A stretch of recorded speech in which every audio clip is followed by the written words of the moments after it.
네, 오늘 주신 말씀 통해서 예수를 바라보는 인생이라는 제목으로 말씀의 은혜를 나누겠습니다. 어느 마을에 성실한 농부 한 사람이 있습니다. 이 사람은 근면 성실해요.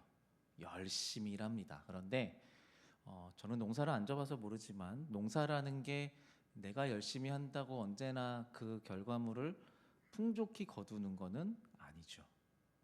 매년 농사가 잘 되지 않아서 이 사람은 가난하게 삽니다.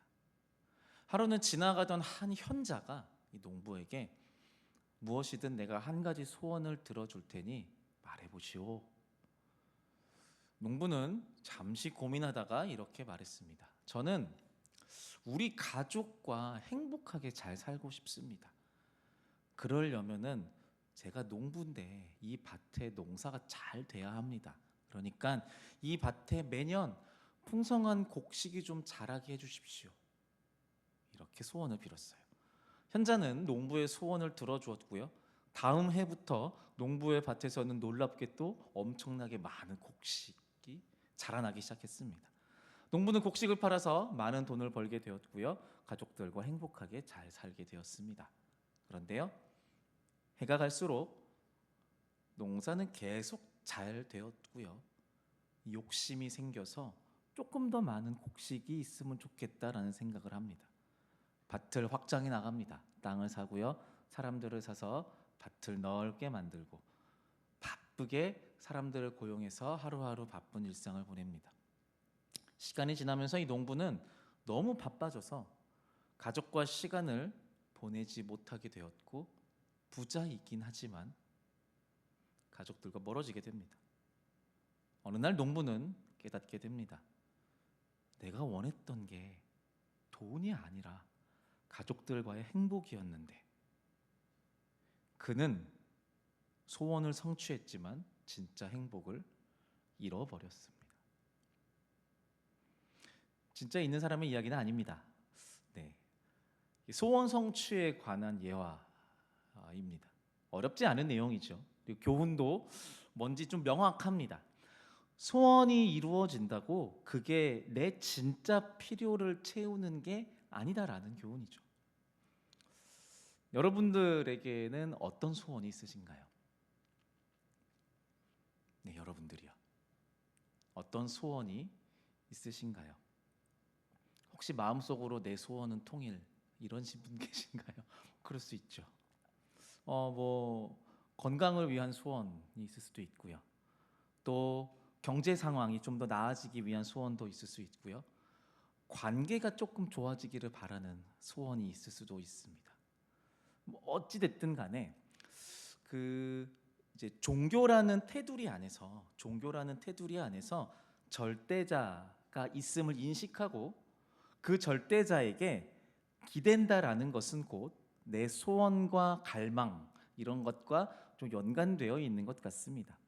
그러니까 내가 바라는 게 있는데 내 힘으로는 안 되니까 이것들을 들어줄 수 있고 해결해 줄 수 있는 능력이 있는 존재에게 기대하게 되는 거죠. 그리고 이 종교라는 테두리 안에 조금 더 들어와서 기독교라는 테두리 안에서 이러한 소망들을 이야기할 때 이 테두리의 이야기들을 한 단어로 말하자라고 하면 기도라고 할 수 있습니다. 기도. 그리스도라고 불리는 예수님의 이름으로 절대자인 하나님에게 소원을 구하고 아뢰는 방식입니다. 자, 이게 잘 들으셔야 돼요. 다시 한 번 말씀드릴게요. 기도. 종교라는 테두리 안에, 기독교라는 테두리 안에 이러한 이야기들을 담아내는 단어가 있으니 그것을 기도라고 하는데, 좀 더 구체적으로 말하면 그리스도라고 불리는 예수님의 이름으로 절대자인 하나님에게 우리의 소원을 구하고 아뢰는 방식이다. 네, 다행히도 크게 아멘 하시는 분은 없네요. 네, 갸우뚱했으면 좋겠다는 생각으로 원고를 적어봤습니다. 성경 안에서 기도는요, 이제 신자들, 저와 여러분들이죠. 신자들의 소원 성취를 위한 도구만으로 사용되지는 않습니다. 기도는 분명 절대자 하나님과 신자 사이의 소통의 도구인 것은 맞죠. 근데 다른 종교에서 소원 성취를 위해 사용하는 기도와는 좀 더 깊은 의미가 우리 기독교 안에는 있습니다. 오늘은 이 성경 속의 한 이야기를 통해서 그리스도인인 우리가 하는 이 기도의 의미가 무엇인지에 대해서 한번 살펴보고자 합니다. 자, 이 이야기를 하기 전에 먼저 우리가 기도를 어떻게 인식하고 있는가에 대해서 좀 생각을 해보는데요. 좀 오해를 바로 잡으면 어떨까라고 생각해봤습니다. 기도에 대한 첫 번째 오해는 바로 기도는 모든 문제를 즉시 해결해야 한다라고 생각하는 겁니다. 네, 이 다음 자막이죠. 없나요? 없어도 괜찮습니다. 네, 그런 오해입니다. 기도는 내 모든 문제를 즉시 해결해야 한다? 그런가요? 네. 성경의 이야기 좀 보죠. 전환해 주시고요. 예수님이 십자가에 달리셨을 때 작동을 하지 않네요. 네, 괜찮습니다. 뭐 안 보고 하면 되죠. 그냥 카메라 비춰 주시고요. 예수님이 십자가에 달리셨을 때 양 옆에 함께 십자가에 달렸던 강도들이 있었습니다. 기억하시죠? 그 중에 한 명이 예수님을 향해서 외칩니다. 뭐라고 외치냐면 너는 그리스도가 아니냐, 너와 우리를 구원하여라, 이렇게 요청합니다. 그리고 십자가 아래에서 그 예수를 조롱하는 로마 군사들도 이렇게 외칩니다. 야, 네가 유대인의 왕이라면 일단 너를 구원해라 라고 외칩니다. 우리가 잘 알다시피 예수님은, 그리고 그 예수님의 아버지인 하나님은 그들의 요청에 응답하지 않으십니다. 그러니까 당장의 이 고통과 고난과 핍박의 상황에 합당한 구원의 응답을 만들지 못해요. 고통 속에 죽어갑니다. 강도의 외침, 로마 군사들의 요청, 심지어 십자가 위에서 아버지여 왜 나를 버리셨습니까? 라고 외치는 독생자 예수의 처절한 요구에도 하나님은 응답하지 않으십니다. 자, 이걸 기도라는 테두리에서 볼 때 예수를 위한, 예수를 향한 그 기도의 요청이 정말 완벽하게 싸그리 100% 묵살되는 순간인 거예요. 과연 그럴까요? 마태복음 7장에 예수님이요 제자들에게 기도의 방법을 알려주십니다. 어떻게 기도해야 되는지에 대해서 이 구절을 없으니까 마태복음 7장 7절이 이렇게 돼 있어요. 제가 읽어볼게요. 다 아는 말씀입니다. 구하는 사람마다 얻을 것이요, 찾는 사람마다 찾을 것이요, 문을 두드리는 사람에게 두드릴 것이다, 열어줄 것이다. 네, 아시죠? 구하고 찾고 문을 두드리는 것이 기도라고 합니다. 어색함이 없죠. 너무 잘 알고 있죠, 우리가. 그런데 이 가르침에서 우리가 주목해야 될 게 있는 게 뭐냐면요, 우리 믿는 자들이 구하고 찾고 두드리는데요, 우리가 구하는 대상이 누구냐는 거예요. 우리가 찾는 대상이 누구냐는 거죠. 우리가 문을 두드리는 그 대상이 누구냐는 거예요. 이 누구인지에 대한 이해가 필요해요. 그래서 이 다음 절에 예수님이 계속해서 설명하시거든요. 이것도 제가 읽어드릴 텐데 아는 내용이에요. 귀만 들어보세요. 너희 가운데서 아들이 돌을 달라고 하는데 돌을 줄 사람이 죄송해요. 너희 가운데서 아들이 빵을 달라고 하는데 돌을 줄 사람이 어디에 있으며 생선을 달라고 하는데 뱀을 줄 사람이 어디에 있겠느냐. 자, 이 물음의 요점은요, 그러니까 우리들이 달라는 것을 그냥 다 주시는 자판기 하나님에 대한 것이 아니에요. 제가 지금 실수로 잘못 읽었잖아요. 잘못 읽은 이유가 있어요. 자연스러웠죠, 제 연기가? 이거를 제가 좀 바꿔볼게요. 제가 읽었었던 이 말씀은요, 아들이 빵을 달라고 하는데 돌을 줄 사람이 어디 있고 생선 달라고 하는데 뱀을 줄 사람이 어디에 있겠느냐. 우리 하나님 아버지는 그러지 않으신다라는 거잖아요. 이걸 좀 바꿔보면 이것도 말이 돼요. 너희 가운데 돌을 달라고 하는데 돌을 주는 아버지가 어딨냐, 뱀을 달라고 하는데 곧이곧대로 뱀을 주는 아버지가 어딨냐 라고 묻는 거랑 똑같은 의미예요. 그러니까 우리가 인식하는 하나님은 이런 거예요. 하나님은 우리가 원하는 것을 채우시는 분이 아니라 우리의 필요를 채우시는 분이라는 거죠. 다시요. 우리가 소망하고 원하는 것들을 마음껏 내려주시는 분이 아니라 우리가 진짜 필요한 것들을 채우시는 분이라는 거예요. 돌은 우리한테 필요가 없기 때문에 돌을 주시지 않는 거예요. 뱀은 위험하기 때문에 주시지 않는 거예요. 우리의 소원이 아니라 우리의 필요, 하나님은 내 소원과 간구에 주목하시는 분이 아니라 내 삶과 육과 영혼의 필요를 아시는 하나님이라는 겁니다. 즉각적인 기도의 응답 여부가 하나님의 전능하심의 여부에 달려 있지 않아요. 그러니까 성경이 말하는 기도는 나의 소원 성취를 위해서 하나님을 찾는 것이 아니라 나보다 나를 잘 아시는 그 하나님의 계획과 일하심을 발견하기 위해서 기도하는 거예요. 이 관점에서 이제 우리가 오해하고 있는 기도의 정의를 하나 더 생각해 볼 수 있거든요. 이제 그거는 이런 거예요. 기도는 하나님의 마음을 바꾸는 행위다. 막 매달리면, 좀 쉬게 하면, 오랫동안 하면 기어이 바꾸신다.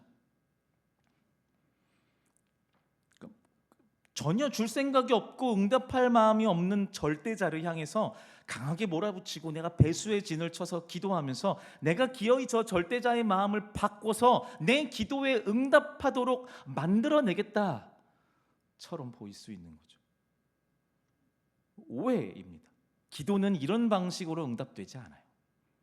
내 소망과 간구가 이루어지기를 기대하는 게 아니라 하나님의 마음이 무엇인지를 찾는 게 기도입니다. 기도를 통해서 내 목소리를 잠재우고 내 기대와 소망을 잠시 내려놓는 것입니다.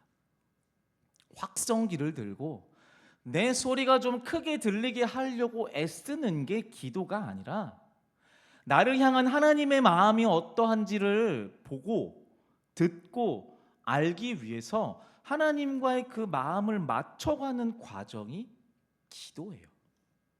그래서 기도는 하나님의 마음을 바꾸는 행위가 아니라 오히려 하나님을 향하여 나의 마음을 바꾸는 행위입니다. 반대인 거죠. 기도가 깊어지면 깊어질수록 또 기도의 자리가 더 오래될수록 기도의 시간이 길어질수록 내 기도에 응답하지 않는 하나님 때문에 조바심을 내는 것이 아니라 나를 향한 하나님의 마음이 무엇인지를 알게 되고 깨닫게 된다라는 것입니다. 상식을 좀 가져와 볼까요? 아이와 엄마가 대화를 합니다. 엄마는 아이를 사랑합니다. 그래서 아이한테 가장 좋은 것을 주고 싶어요. 그런데 아이는 그걸 잘 몰라요. 처음에는 투정을 부리고 막무가내로 자기가 원하는 것을 달라고 합니다. 그런데 주지 않아요. 왜 주지 않는지는 아이는 몰라요. 아이의 인식 속에서는 내가 원하는 것을 달라고 이렇게까지 울면서 쪼르는데 그것에 답하지 않는 엄마가 이상합니다. 시간이 지나면 아이는 깨닫게 돼요. 뭘 깨닫게 되냐면요. 아, 이거 내가 조른다고 될 문제가 아니구나. 이거는 안 되겠구나. 이거는 아니구나. 그러면 이 포기를 하게 되는 거죠. 내가 쪼른다고 안 되는구나. 그러면 어떻게 되냐면요. 묻게 돼요. 뭐라고요? 엄마, 왜 안 줘? 라고요. 엄마, 그거 왜 안 해줘? 라고 묻게 돼요.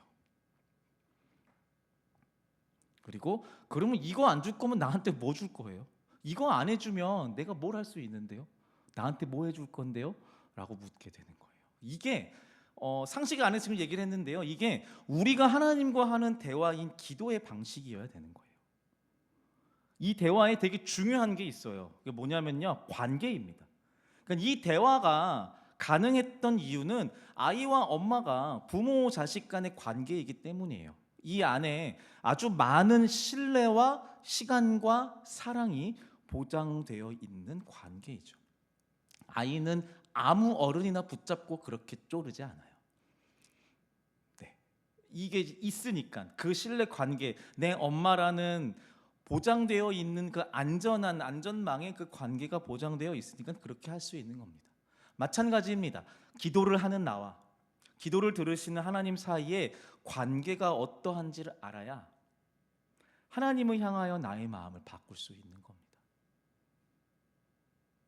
나와 하나님과의 그 관계가 가까우면 가까울수록 하나님의 마음에 아주 조금만 내가 보게 되고 들여다보게 돼도 바로 바꿀 수 있습니다.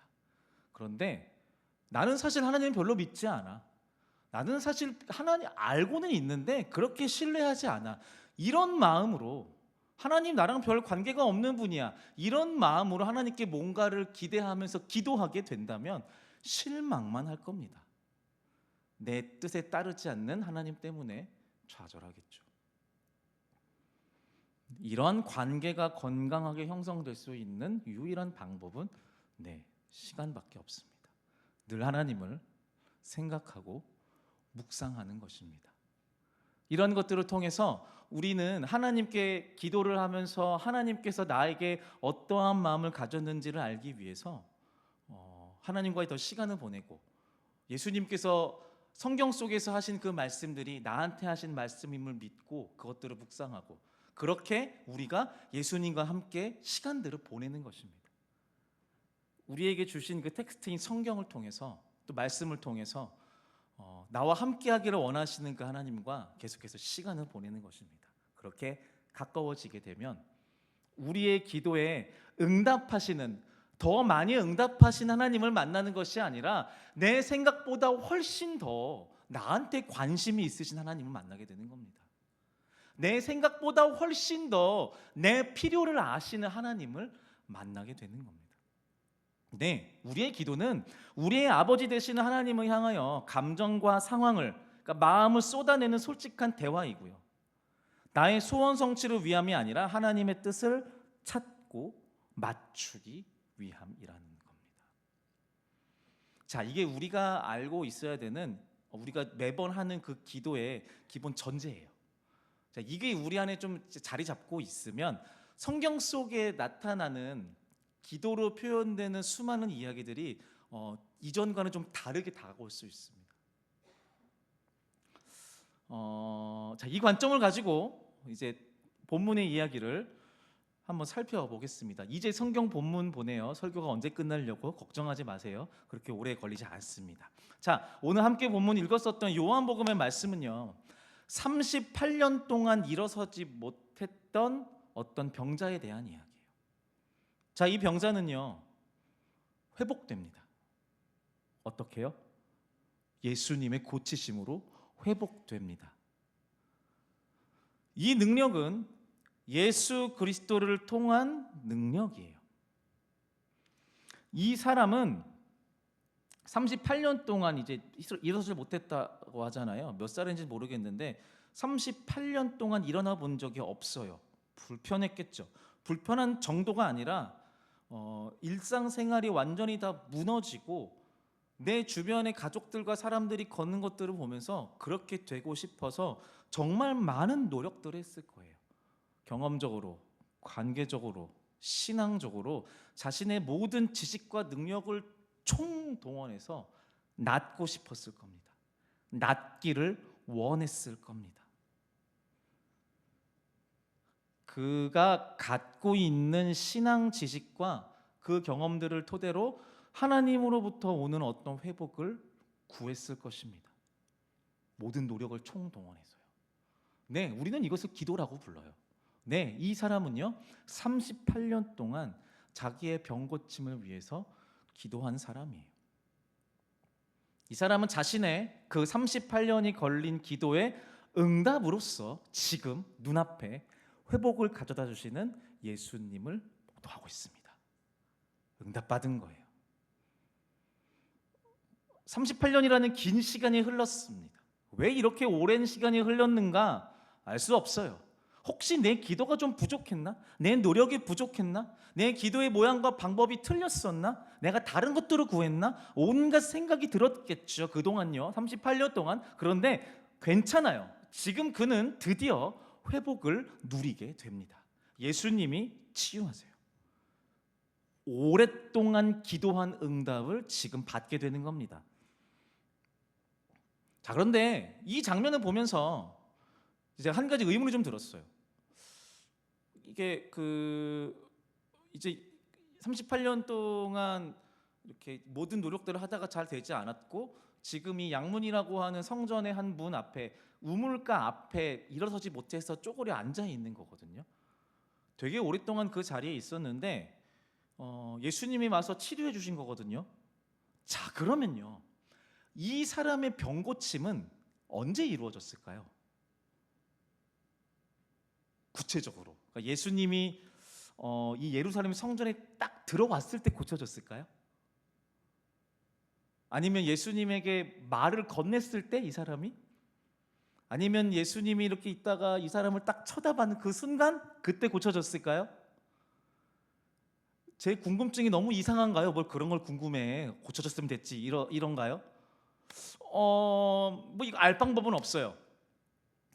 알 방법은 없는데, 아주 확실한 한 가지는 예수님이요, 이 38년 된 병자를 고치신다라는 거, 이거는 변함이 없거든요.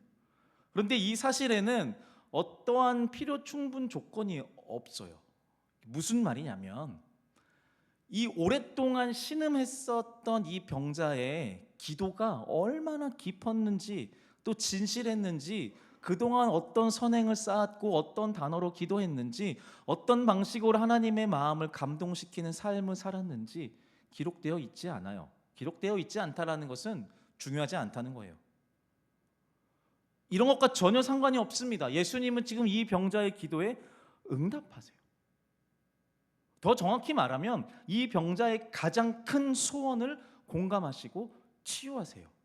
더 정확하게 말하면 이 병자에게 가장 필요한 것을 지금 주고 계세요. 기도의 양이 가득하고 기도의 퀄리티가 좋아서 적당하게 물이 오르고 차올랐을 때 응답되는 게 아니라는 거예요. 기도의 응답은 하나님께 있거든요. 너무 당연한 건데 우리가 자주 헷갈려요. 거듭 말씀드리지만 자판기가 아니에요. 기도의 분량이라는 말을 하죠. 네, 그 분량 맞아요. 근데 그 분량을 누가 설정하냐는 거예요. 내가요? 우리가요? 목사님이요? 아니요. 그 분량은 하나님이 설정하시는 거죠. 어떤 사람에게는 그 분량이 1시간일 수도 있어요. 어떤 사람에게는 단 한마디가 그 분량일 수도 있어요. 또 어떤 사람에게는 38년이 그 분량일 수도 있어요. 이 분량은 알 수가 없어요. 왜냐하면 응답하시는 분인 하나님의 소관이거든요. 기도가 부족해서 응답이 없다? 기도를 할 줄 몰라서 하나님을 모른다? 아니요. 이런 건 중요하지 않아요. 당신의 방법과 시간에 모든 것을 전부 다 쏟아 부으시는 분이 우리의 하나님이에요. 이런 조건들을 제시하는 분이 아니라는 거예요. 승려라, 그 정도 기도해서 되겠냐? 웅변학원 좀 다녀. 너 기도에 쓰는 단어가 좀 멋없어. 이러실까 봐요? 아니라는 거죠. 이미 완벽한 응답을 한아름 준비하고 계신 분이 바로 우리의 하나님이라는 겁니다. 우리에게 복비를 원하시는 분이 아니라는 거예요. 네, 예수님은요 38년의 어쩌면 지겨운 그 기도와 간구의 신음의 자리에 오시면서 이미 회복을 명하시고 있는 겁니다. 제가 아까 질문했었죠. 이 사람이 언제 회복됐을까? 그러니까 병이 있는데 언제 이 병에서 깨끗해졌을까를 물어봤죠. 네, 이 장면을 말씀드리려고 물어봤던 거거든요. 언제 회복이 됐을까? 자, 그러면 예수님이 와서 지금 고쳐줬어요. 어쩌면이 아니라 병든 이 사람보다 고쳐준 예수님이 이 사람이 고침받았다라는 것을 먼저 알았겠죠. 능력을 주신 거니까요. 그러면은 얘기하면 돼요. 얘야, 너 나았어. 축하한다. 이러면 되거든요. 회복시켜줬으니까요. 그런데 또 말씀을 하십니다. 일어나 내 자리를 들고 걸어가라. 이렇게 얘기를 해요. 언제 고쳐졌는지 몰라요. 대뜸 일어나서 걸어가라라고 얘기를 해요. 혹시 그 예전에 몇 주 전에 이제 나누었던 말씀 중에 베드로 이야기 혹시 기억나시는 분 계세요? 예수님이 베드로 제자로 부르는 장면에서 스승으로서 메시아로서의 어필을 해야 되는데, 뭔가 멋진 기적을 좀 보여줘야 되는데, 예수님의 능력이라면 물속에 그 갈릴리 바다에 있던 물고기들한테 명해서 야, 너네 물고기들 전부 다 배 위로 뛰어올라 라고 명령해도 되는데, 굳이 베드로에게 그물을 던져라라고 명령했었던 그 이야기 기억나세요? 되게 멋진 그림 제가 보여드리고 괜찮아요. 모르셔도 돼요. 네, 되게 똑같아요. 회복시키려고 오신 예수님은요, 이 병자를 향해서 회복을 주시고요, 이 회복의 기쁜 소식보다 먼저 권면을 하세요. 너 나아서 축하해, 이게 뭐 천만디가 아니고 일어나 걸어봐 라고 얘기하고 있어요. 예수님이 원하셨던 것은요, 뭐냐면 회복. 네, 이게 정말 이 사람의 필요거든요. 근데 더 나아가서 이 병자가 진짜 기도가 무엇인지를 배우기를 원했던 거예요. 예수님이 원했던 거예요. 기도가 그냥 내 소원 성취를 위한 수많은 방법 중에 하나로 그치기를 예수님은 원하지 않았던 거예요. 그러니까 지금 예수님은 이 병자를 향해서 이렇게 얘기하는 거예요. 내 사랑하는 아들아, 내가 너를 위해서 여기 왔어. 네가 기도하기 훨씬 전부터, 네가 소망하는 것보다 훨씬 더 깊이 네가 회복되기를 내가 원해. 그래서 너는 이미 회복되었어. 그러니 얘야, 일어나 보렴. 할 수 있을 거야. 넌 회복됐으니까. 어쩌면 네가 일어나는 방법을 잊었을 수도 있어. 어쩌면 지금 일어나는 거 네가 처음 해보는 걸 수도 있어. 다리에 힘을 주는 게 어떤 느낌인지 잊었을 수도 있어. 내가 도와줄 테니까 일어나봐.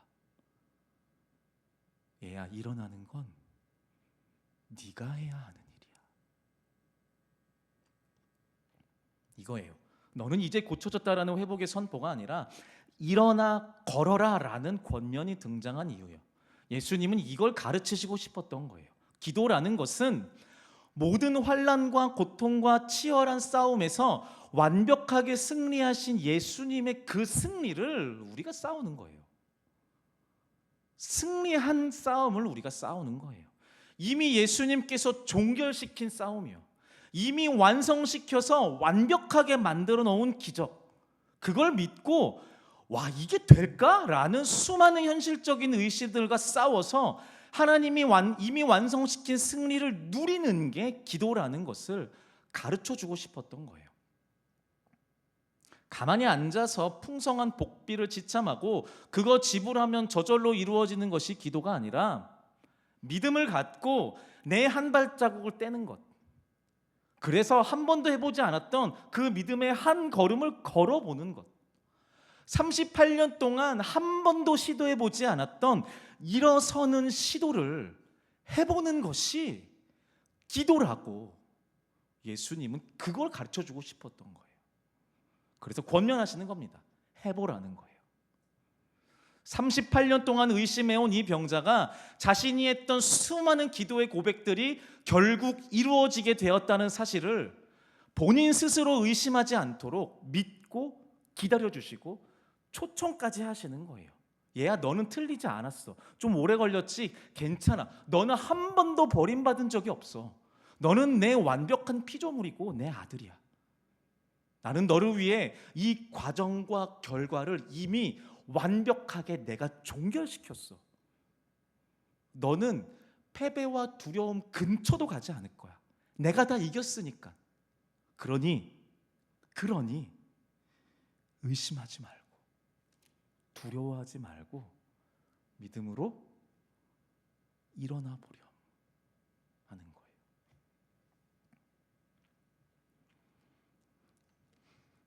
그래서 38년 만에 낑낑대면서 아이고 하면서 와, 이게 내 다리에 힘이 들어간 느낌이구나 감탄하면서 자리를 털고 일어나서 돌아갑니다. 이 날이 안식일이었거든요. 성경에 보면요, 안식일에 그 38년 동안 그 자리에 와가지고 계속 죽치고 앉아있는 그 사람 유명했겠죠. 한두 사람이 바뀌었어요. 그런데 어느 날 이 사람이 안 보이는 거야. 오? 소문 들어봤더니 안식일 날 걸어서 나가더래. 이 소식을 누가 들었냐면은 바리새인들이 들어요. 놀라서 찾아옵니다. 그래서 축하해, 나았네? 아니요, 추궁합니다. 뭐라고 추궁하냐면, 야, 너 이렇게 안식일인데 병에서 회복되고 그러면 안 돼라고 해요. 헛소리죠. 헛소리입니다. 안식일에 일하면 안 되는데 왜 나음 받았냐고 하고 있어요. 그런데 기가 막힌 것은 이 병자였던 사람이죠. 과거죠. 이제 이 사람이 우문현답, 어리석은 질문에 진짜 현명하게 답변을 해요. 정말 멋진 응답을 내놓습니다. 뭐라고 말하냐면요, 나를 낫게 한 그가 자리를 들고 걸어가라 하더라 라고 얘기해요. 완벽한 응답이죠. 나를 낫게 하신 분이 있고 나는 그의 명령을 따랐을 뿐이다 라고 얘기하고 있어요. 나를 회복시키신 그 분이 있고 그분의 명령에 따라서 나는 지금 일어나 걷게 되고 있다, 걷고 있다라고 말하고 있는 거예요. 내 멋대로 내키는 대로 나다니고 있는 게 아니고 나에게 새로운 삶을 살도록 허락하신 그분의 명령에 나는 지금 순종하고 있는 것이다 라고 말하는 거예요.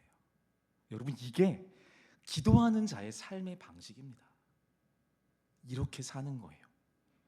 이미 완벽한 응답의 자리로 초대하시는 하나님을 구하는 기도, 그리고 회복과 승리의 자리로 초대하시는 하나님의 요청에, 권면에 응답하는 기도, 그리고 응답하신 하나님의 뜻에 맞게 살아가는 삶, 이게 기도하는 자, 성도들이 살아가는 삶의 방식입니다. 네, 반주를 부탁드리고요.